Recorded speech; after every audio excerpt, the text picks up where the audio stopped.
Hello, buddy. My name is Jenny. Jenny, review chapter called what is it? Mystery Mansion. Chapter 1. Becca.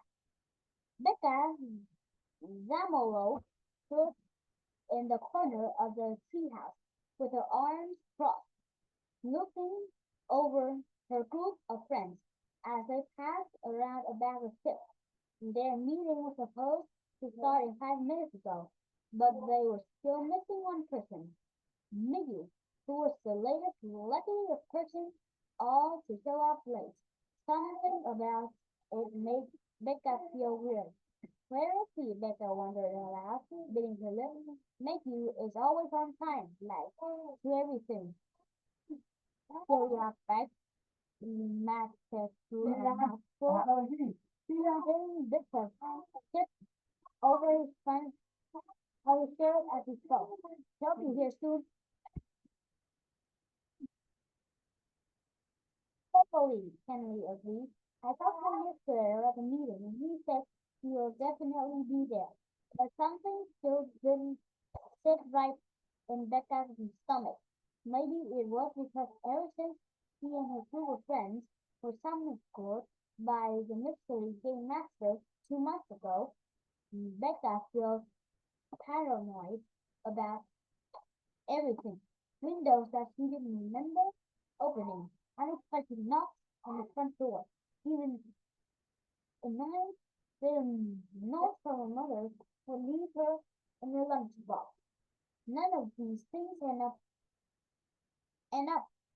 actually being caused by the game master, but they will still always get Becca with a lump in her throat and racing heart. Correct, Becca finally gave in, taking a seat between Kennedy and Danny, who was messing around with his camera, like always zooming in and on Matt and his softly thumping of chips. I think I just need to relax. You got this. You got that right, Matt answered, winking so Becca would know that he was kidding, as if 90% of the things that came out of his mouth weren't a joke. Meg like a cucumber and feels back. Before the summer score in December, Becca could hardly stand her longtime neighbor, Matt, whose mother was the best friend of Becca's mother. But time about that well day where they were not in their school together with Ken Daniel, Frank, and Daniel are on the mercy of the Israel's paymaster, changing how Becca, Matt, and look at each other. They were becoming coming closer to best friends themselves. So interview time. While they wait for Maggie, Ben said, pointing at the camera at Frankie this time. Frankie, how do you feel about the fact that we still haven't been able to find elephants? Elephants belong to Maggie's little brother, Angela. The day the group beat and began and figured out all the clues necessary to get out of the locked school, they came home to find the game was far from over. So Everton had been kidnapped and the game master had left a note in his place. You may have won this round, my friend, but stay alert because the games have just begun. The end. Frankie swallowed his chip. Their chip. Looked into the camera with sad eyes. Yellowy, they said after a dramatic pause. I can only take those social place in the fact that whoever this thing is, they at least seem to be taking care of elephants. Despite the whole cancer gnat thing, it was true. Even though the group of newly born cows hadn't received any other clues that might help them locate the missing hamster. The game master has been sending them all photos of elephants in different outfits, looking fat and well taken care of.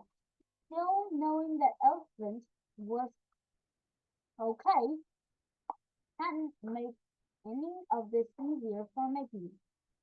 He had stopped sharing the photos with Angela after the third or fourth one because it would always make him cry out the word for his beloved pet. Seriously, Henry put in, and then he swooped his camera over to get her in the shot. Who kidnapped Hamster for 2 months? If this was intended to be a game, this has gone way too far. I think we already passed the 2-4 point when we caught Mr. Fendi at the school last time. Mad at it. Danny actually moved the camera from Henry's face to Matt. Remember how he started sobbing when we confronted him? But Mr. Bradley wasn't the game master, Baker pointed out, raising his chin. mm, Just in the slightest bit, the camera moved to her face. She strained her back and cleared her throat. It was just somebody who got caught in the TV. And remember what he told us? The game master made him do all that stuff.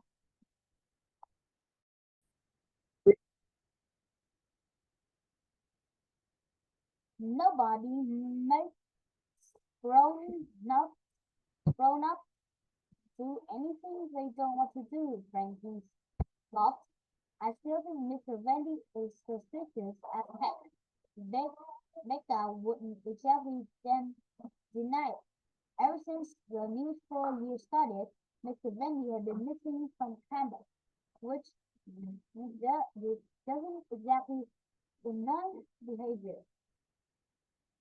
Could it be true that Mr. Vendy had no had no more that he left on that day?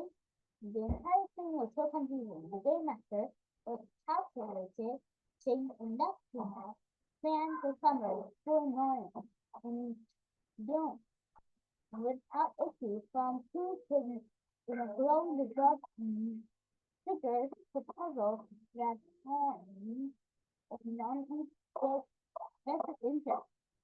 In one way or another, a flyer had been left behind describing each one of them on a sheet. It was almost as if the game master had wanted to be their friend. But what kind of friend would put up a group of kids through such wild challenge? Well, whoever it is, we're going to find out, Rebecca finally said, breaking the awkward silence as had come over them at the mention of Mr. Bendy. Trust me when I said that we killed it last time around. So, whenever the game master decides to throw us a bone with in helping us find elephant, we'll be ready.